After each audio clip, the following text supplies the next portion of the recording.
Усім прывітання. Гэта жывы эфір Еўрарады з варшаўскай студыі з Машай Калеснікавай. Да Новага года застаецца адзін дзень, і мне падаецца самы час падвесці вынікі ў беларускім кіно. Кінакрытык Тарас Тарналіцкі, мой сённяшні госць, з намі на сувязі. Прывітанне, Тарас. Добрый день. Слухайце, давайте пачнем. Ведаеце, з чаго? На дзень беларускага кіно, на 17 снежня, вы такі допіс зрабілі ў Фэйсбуку: беларускае кіно памерла, жыве беларускае кіно. Гэта такая штука, тут як бы і ўсё сумна, і ёсць надзея. Вось што вы мелі на ўвазе, Тарас? Ну, на самом деле, это такая ирония, по большей части, потому что все независимое белорусское кино, наверное, с начала 90-х, о нем говорят в разрезе, что оно умерло, то есть его не существует. Но оно, конечно, и 27 лет назад существовало, и раньше, после развала Советского Союза, оно существует и сейчас, несмотря на то, что существуют условия, благодаря которым оно могло существовать, они несколько раз ухудшились, то есть стали практически невыносимыми и для арт-менеджеров, которые организовывают кинофестивали, и для режиссеров, которые работают в стране, но при этом фильмы все равно появляются, просто сам процесс максимально атомизировался, люди стали меньше афишировать, вернее, то, что они работают над конкретными проектами, но кино само по себе, конечно, не исчезло и не умерло, поэтому эта запись была такая саркастичная, скажем так. Ну, давайте падводзіць уласна вынікі і пачнем, відаць, все ж з нечага такога кепскага, што здарылася з беларускім кіно, так, у сыходзячым годзе. Ці можна сказаць, што гэты год, ну, в прынцыпе, відаць, все ж 21 больш, чым 20, адкаціў кінаіндустрыю беларускую ў мінулае? Ну, безусловно, тут было очень много событий негативных. Они, по-моему, практически все и были негативными. Да, как бы они вернулись даже, может быть, и не в начало 90-х, а даже, наверное, и в такое позднесоветское время, когда монополию как бы по кинопроизводству захватило как бы государство, и оно диктует правила игры, как и до этого, собственно, оно диктовало там последние десятилетия. Но сейчас все равно вот есть возможность за счет технологий авторам самостоятельно снимать, упрощать вот саму практику кинопроизводства, делать что-то самостоятельно, без какой-то большой поддержки и средств, там, условно, из республиканского бюджета. Но негативного, конечно, было очень много. Я, на самом деле, вот сейчас сам писал материал об этом. Тут много чего можно называть. Можно сказать, что к нам наконец-то, ну не наконец-то, конечно, но к нам вернулась опять практика полочного кино. Это если говорить про фильм «Авантюра про Тиша Вырвича», фильм которого хотели показать, планировали показать, но в итоге сняли с проката. И это же относится к фильму «Купала», который до сих пор так и не показан на фестивалях, и он был в этом году снят с Евразийского кинофестиваля в Лондоне, хотя он был анонсирован там. Также это, конечно, полное переустройство кинофестиваля «Листопад», который поменял свою дирекцию. Его в этом году организовывала национальная студия «Беларусьфильм», у которой на самом деле не было практики организации подобных кинофестивалей, и вообще в ее команде нет тех людей, у которых есть опыт для организации подобных событий. Вот. Но они там собрали с помощью Министерства культуры, привлечения там дипломатической линии очень много людей, и все-таки фестивали организовали, хотя об его качестве можно там спорить, и по мне так это было больше политическое событие, нежели культурное, каким раньше был «Листопад». Это была, конечно, цензура, самоцензура, цензура со стороны государства, самоцензура со стороны авторов и арт-менеджеров. Были репрессии против белорусских авторов. Вот можно тут назвать продюсера Виктора Лобковича, одного, пожалуй, из таких самых успешных и результативных частных продюсеров, который сейчас сидит в СИЗО. Вот. Были попытки даже съемок там сериала, про который писали, по-моему, это было в мае, его снимал Сергей Колосовский, и писали об этом, что там их разгоняли с помощью ОМОНа, ну, и задержали. И после этого проект фактически, возможность его реализации в Беларуси исчезла. Вот. Была большая волна иммиграции среди авторов, большинство из которых уехали работать кто в Украине, сейчас кто в Польше, кто в Литве, кто в Россию уехал. Вот я читал, тут разные были, как бы, у всех разный опыт. Кто-то в Грузии сейчас тоже. Тоже встречал таких людей, когда ездил в этом году.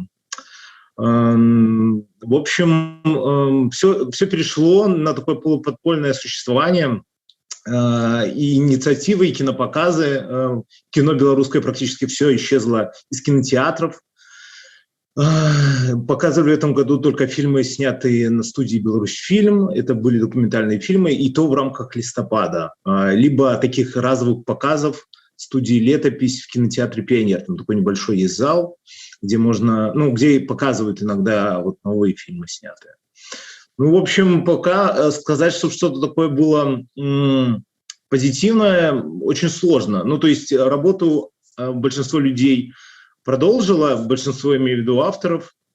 Были успехи, допустим, у Алексея Полуяна, это громадный успех, там на фестивале Берлинале он участвовал, и в Берлинале, и на ИТФе, это Амстердамский кинофестиваль документального кино, один из самых статусных. Амстердамские Канны, так. Да, именно так.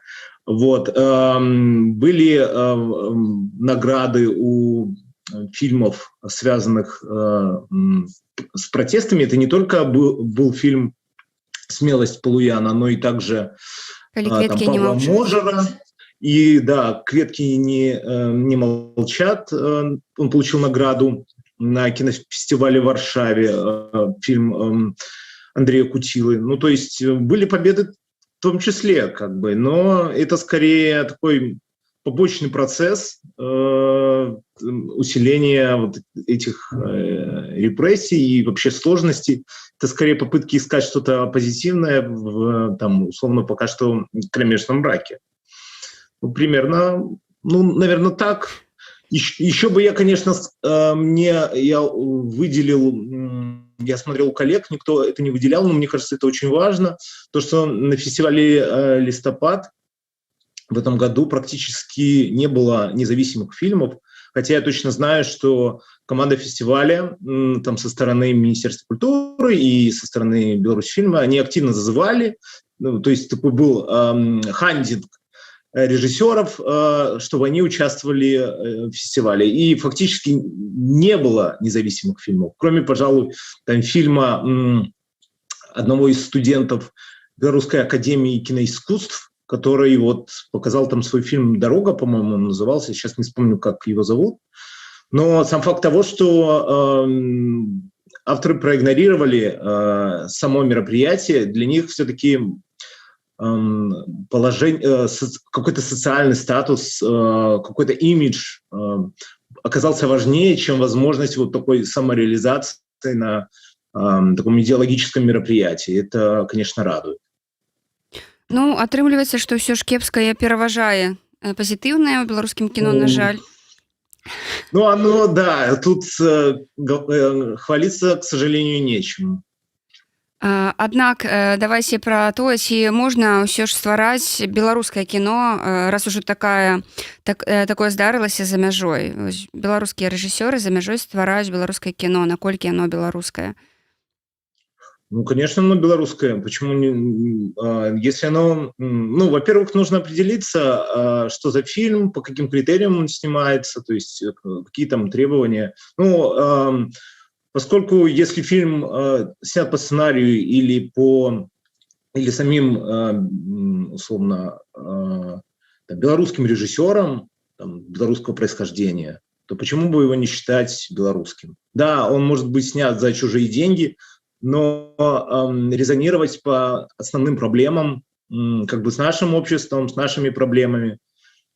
Вот. Я бы не назвал, допустим, фильмы, которые снимают иностранные режиссеры на территории Беларуси белорусскими фильмами, потому что, ну, как бы, они снимаются для другого рынка, и их назвать вот белорусскими, ну, очень сложно. Вот так было, допустим, с фильмом «Уроки фарси» Вадима Перельмана, который был номинирован на «Оскар», и можно сказать, что с позором его дисквалифицировали Американской киноакадемии, потому что он действительно не белорусский. Он, да, он был снят на территории Беларуси, да, с привлечением киностудии «Беларусьфильм», там в плане каких-то локаций, какого-то использования реквизита, но это полностью с художественной точки зрения, это российско-немецкий фильм. Как бы то, что он номинировался от Беларуси, ну, не говорит о том, что это белорусский фильм, это нонсенс. И как бы Американская киноакадемия это явно обозначила. Вот. Поэтому ну, я придерживаюсь именно такой точки зрения, что если это фильм белорусского автора, и если он каким-то образом все-таки отвечает на те проблемы, которые есть у нас и в стране, и в обществе, ну, как-то резонирует, то его можно назвать белорусским. Почему нет? У нас же практика в целом иммигрантской культуры, она очень высока. Это связано было и с другими авторами, которые жили там, в Российской империи, там, на территории бывшей Речи Посполитой. То есть там Мицкевич, да, очень много авторов, которые так или иначе там, могли писать и музыку, и литературу, и стихи, там, условно, на польском языке, но они рассматриваются и культурой там, и в Литве, и в Польше, там, и в Беларуси, как авторами, в том числе белорусскими, идет борьба за них. Так что это вполне нормальный процесс. Можно считать, что то кино, которое снимается за границей, оно является белорусским в том числе. Ну, гэта цудоўна, таму што атрымліваецца ад нейкай паўзы такой, што зараз у Беларусі выпаленае поле, кіно практычна не здымаецца, але ёсць беларускія творцы, якія будуць здымаць беларускае кіно за мяжой, то бок паўзы ў беларускім кіно не будзе. Ну, процесс все-таки замедлен, появилось еще больше препятствий, но так или иначе, да, процесс идет, что-то снимается, что-то будет сделано. Вот, да. Давайте зараз я нагадаю нашим слухачам, што гэта стрым Еўрарадыё з варшаўскай студыі. Мы сёння разам з кінакрытыкам і журналістам Тарасам Тарналіцкім падводзім вынікі года ў беларускім кіно. Вы можете задаваць нам пытанні і на такія прыстойныя пытанні мы будзем адказваць. Можна і непрыстойныя. Можна і непрыстойныя. Окей. Тарас, пра што здымалі... Ну, гэта, відаць, такое банальнае пытанне і смешнае, таму што відавочна, пра што здымалі беларускія кінарэжысёры ў 2021 годзе. Натуральна, што першая тэма гэта былі пратэсты, гэта тое, што яны бачылі. Ну, да, это очевидно. Да, это очевидный процесс, очевидный ответ на вопрос. Конечно, это были протесты, причем фильмов о протестах было очень много. Там от каких-то экспериментальных работ, публицистических, да, вполне художественных, рефлексирующих на тему там, влияния на общество, влияния на конкретных людей, на их судьбы. Было очень много таких работ. На другие темы было меньше. Я бы сказал, что если выходили какие-то работы, они были явно связаны с какой-то иммиграцией, Ну, не непосредственно из Беларуси, а просто люди раньше уехали, допустим, и живут там за границей, либо они снимают фильмы, находясь за границей, по тем темам, которые им интересны, допустим. То есть, ну, было много таких работ. Мне, допустим, я смотрел «Смелость» Алексея Полуяна, хотя у нас не показывали фильм в Беларуси. Таким фильмом был картина Ольги Адамчик «Мы не знали друг друга до этого лета». Это монтажный фильм, созданный на основе видео, который снимали там минчане, либо белорусы из других городов. Он представляет такую картину масштабную, ну, вот, тех протестов и подавления их, которая была. Вот.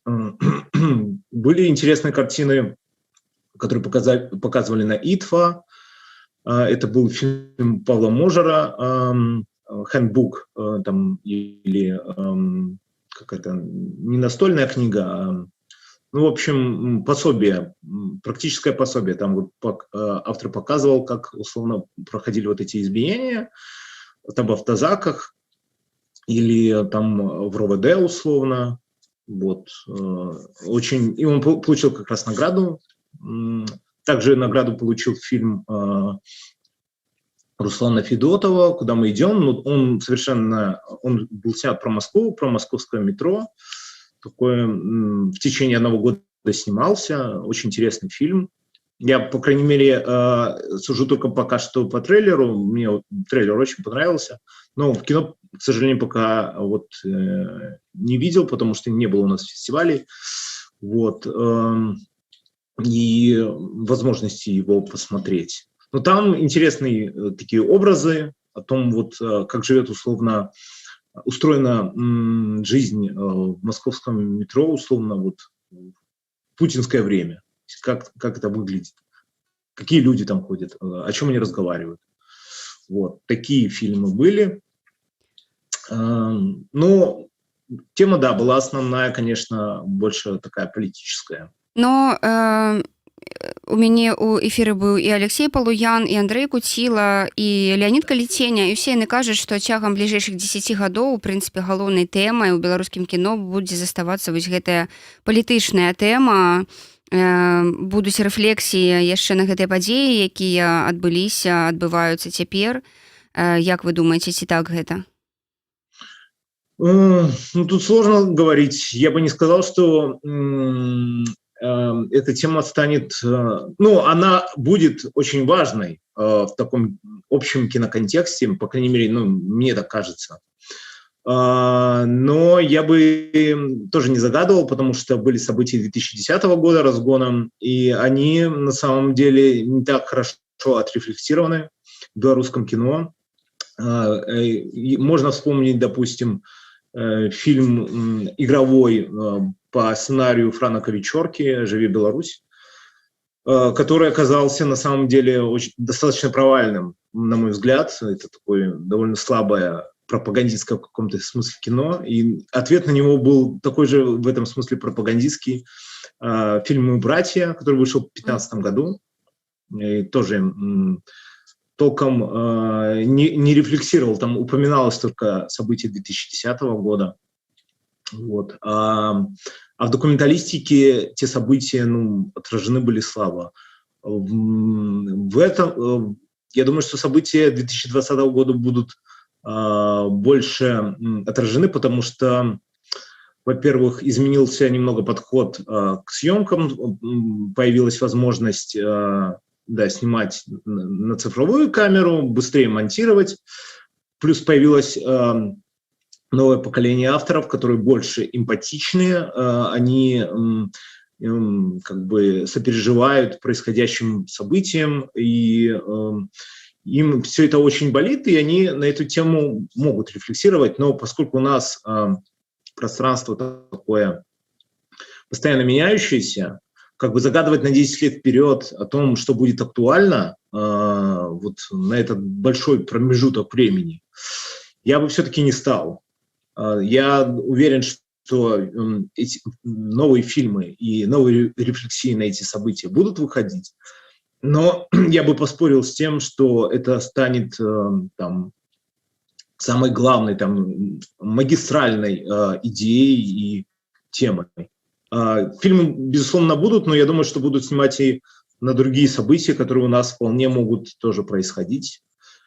Тут еще много чего. Мы в состоянии такой неопределенности и постоянно происходящих новых событий, поэтому загадывать что-то вот я бы точно не стал. Ну, але мне падаецца, у 2022 годзе дык дакладна гэтая тэма яшчэ будзе Ну дамінаваць. да, да. Ну, у нас 2022 год будет как минимум интересен с точки зрения проведения референдума. Может, на референдуме что-нибудь произойдет, а может и не произойдет ничего, никто не знает. Поэтому, может быть, да, будут снимать только про 2020 год, а может быть, немного сменят фокус часть авторов, по крайней мере, на какие-то свои личные истории, свои личные переживания. Ну, гэта могуць быць таксама і асабістыя гісторыі і перажыванні, звязаныя менавіта з тым, што было. Я гэта, ў прынцыпе, мела на ўвазе. Тут сложно сказать. Ну, тут надо лично у конкретного автора спрашивать или интерпретировать его там работы именно таким образом, потому что вот, допустим, на фестивале «Северное сияние» показывали фильмы. Ну, понятно, почему их показывали, потому что нельзя было показывать условно-политическое кино, брали только неполитические фильмы. Но там были такие рассуждения, завязанные исключительно на каких-то личных переживаниях авторов, но не связанные с событиями там 2020 года. То есть вопрос просто в статистической погрешности вот этих политических фильмов, насколько их много будет, насколько авторы захотят на эту тему рефлексировать или не захотят, потому что никто никого не заставляет, но при этом на тему условно идеологического кино вот со стороны государства идет большой запрос. Сейчас снимают очень много фильмов и заказывают фильмы идеологической направленности, которые там показывают достижения власти там по поводу строительства независимой страны, или поднимают тему там, террора, нацистских оккупационных войск на территории Беларуси. Это все, конечно, интересно, и с точки зрения какого-то материала, может быть, есть там что-то новое, но это все, конечно, идеологический заказ, то есть, который связан, конечно, с там, политикой, условно, вот, там, какой-то дискредитации гражданского общества, такого активного, чтобы вот приравнять их, вот, возможно, к каким-то там преступникам или каким-то людям, которые работают на какой-то коллективный Запад, который хочет здесь все поменять в стране. Ну, это, конечно, не так, но фильмы такие все равно снимают. Вот. Ну, куды без гэтага? Яно натуральна таксама ў гэтай сітуацыі. Я нагадаю, што Тарас Тарналіцкі, кінакрытык і журналіст, сёння падводзіць вынікі года ў беларускім кіно. Тарас, мне падаецца, што яшчэ адна такая кепская штука, якая здарылася з беларускім кіно летась, гэта тое, што беларусы фактычна былі пазбаўленыя магчымасці глядзець незалежнае беларускае кіно, таму што многія фільмы былі менавіта пра пратэсты, так, і іх проста па тым, што трэба гэта ўсё бяспечна рабіць, не паказвалі ў інтэрнэце, не круцілі і не было магчымасці да свабоднага доступу. Тут можно сказать, что это не только связано с темой фильмов, это, можно сказать, связано с опасениями, в том числе, арт-менеджеров. Ну так. Проводить кинофестивали. Вот в этом году, допустим, не прошел кинофестиваль А1 смарт-фильм. Он в прошлом году не проходил, в этом году не проходил. Я думаю, и в следующем он уже не пройдет. После последних новостей, связанных с компанией, думаю, никто не станет в этой ситуации как-то какие-то делать неосторожные шаги там, или какие-то мероприятия культурные. Ну, то есть явно людям и менеджерам компании там сейчас не до этих тем. Не прошел кинофестиваль «Киносмена», не прошел кинофестиваль «Нормальный листопад». Вот листопад, я уже об этом говорил, Он проходил под патронажем Беларусьфильма, там Министерство культуры, максимально уже так. Если до этого он как бы его проводил Art Corporation, который в этом году как раз официально закрыли. Ликвидовали, так. Там, да, центр. Вот. И большинство таких фестивалей они не прошли, либо прошли онлайн.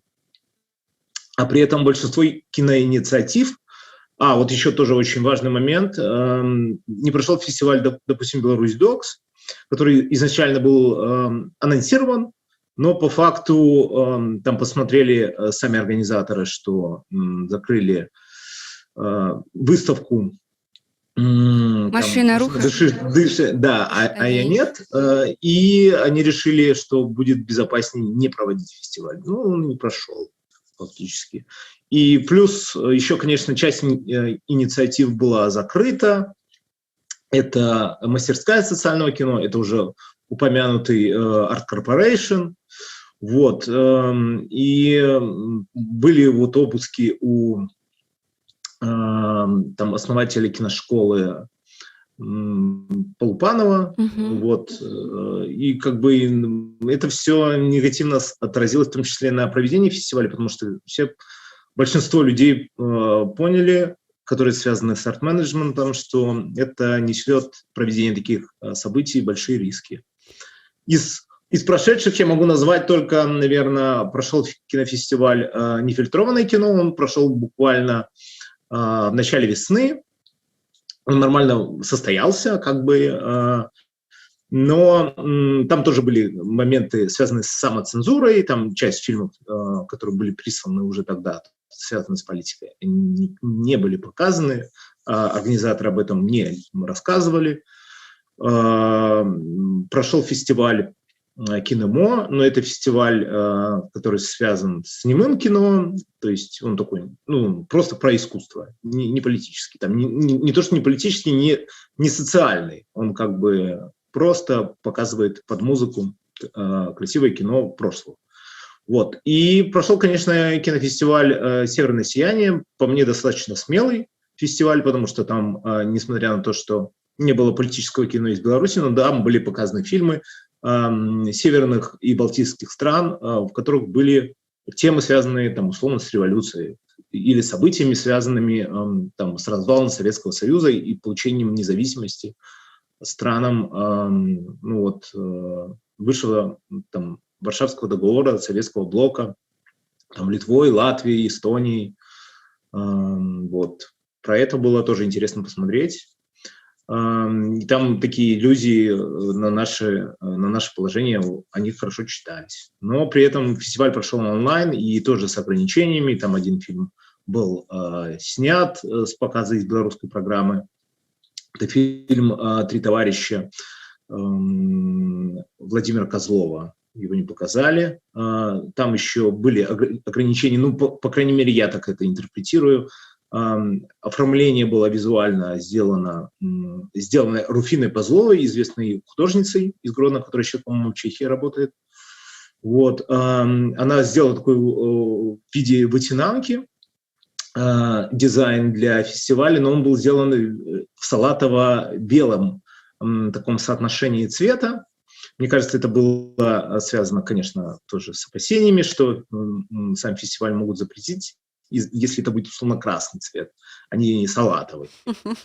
Вот. Но при этом та же самая Базлова сделала похожую обложку для журнала «Искусство кино», и оно сделано в красном оттенке. То есть там вот все получилось. Но это Россия, поэтому там такое еще, пока еще возможно.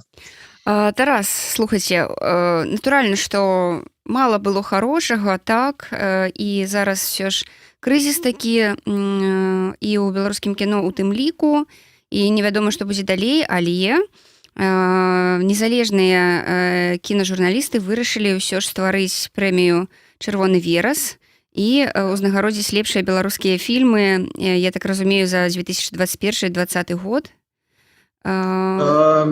Нет, 19-20. Ну, 19-20, ага. Да, я не стал об этом говорить, потому что, я являюсь один из соорганизаторов этой инициативы. Стыдно как-то хвалиться этим или рассказывать об этом. Не, вы можете не хваліцца, але я маю на ўвазе тое, што чаму вы вырашылі, ну гэта як такі жэст дапамогі нейкай такой маральнай беларускім творцам, беларускім кінематаграфістам, вось гэтая прэмія. Это можно по-разному интерпретировать, как угодно. Тут от желания все-таки того, кто об этом рассуждает. Лично у меня, как одного из соорганизаторов, было важно все-таки отметить те фильмы, которые вышли в 19-20 году и которые не были награждены вот как раз из-за начала пандемии и из-за вот политического кризиса разгоревшегося. Потому что фестиваль в 2020 году, листопад, допустим, не прошел, хотя там фильмы были показаны, был фестиваль белорусского кино, так называемый, он был создан на основе работ, которые были отобраны в национальный конкурс, вот, но их никак не наградили, их просто показали. Для меня, мне, по крайней мере, этого недостаточно показалось, и вот у других моих коллег, возможно, там другое мнение по этому поводу, но для меня такая была мотивация. И поэтому вот мы решили организовать там, отсудить, посмотреть, собрать, отсудить и наградить там почетными грамотами вот эти фильмы, которые вышли вот за этот период, который оказался фактически такой пробелом. И чтобы этого пробела не было, ну, мы хотя бы со своей стороны его как-то поддержим своими плечами. Імёны пераможцаў будуць вядомыя на пачатку года новага, так? Да, мы в конце января заканчиваем, окончанием будет судейство, потом будет подсчет как бы баллов и определение уже победителей, да, и потом уже будет опубликовано, разошлем пресс-релиз о том, вот, кто победил. Ну, кого жюри, собственно, решило отметить. Гэта будзе такая аднаразовая прэмія, ці ўсё ж вы думаеце, у залежнасці ад таго, як будзе далей развівацца сітуацыя, калі нічога не будзе, але ўсё ж патрэбная такая падтрымка для беларускіх творцаў? Сложно сказать. Я думаю, что мои коллеги по организации хотят его организовывать. Но для меня, конечно, это не очень такая естественная ситуация, там, занятие какими-то менеджерскими функциями, то есть там связь, написание пресс-релиза. Ну, хотя пресс-релиз я и так как бы пишу по работе, но ну, как бы попытка что-то организовать, это все менеджерские функции, мне они, конечно, не очень близки, тут времени не хватает и на работу, а как бы все свободное время приходится тратить на эти вещи. И я, конечно, немного опустошен как-то эмоционально и так в плане проведения, но не могу ничего сказать со своей стороны. Возможно, коллеги захотят организовать, но я не могу ничего сказать сейчас.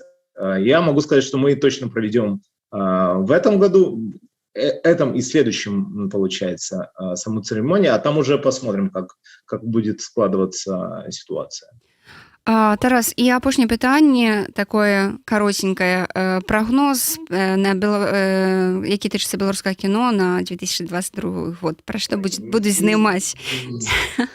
Не люблю никаких прогнозов, что снимут, то и будем смотреть, условно. Как тут прогнозировать? Ну, единственное, что можно, конечно, уверенно сказать, что это будут, конечно, фильмы, мы уже об этом говорили, связанные с политикой, поэтому политика или там реакция на события президентских выборов 2020 года или реакция на события 2021 года уже, там, связанные с репрессиями, там, в целом обществе. То есть нельзя сказать, что это только культурные как бы репрессии, тут более сложный и многоуровневый процесс. Поэтому эти фильмы по этой теме будут.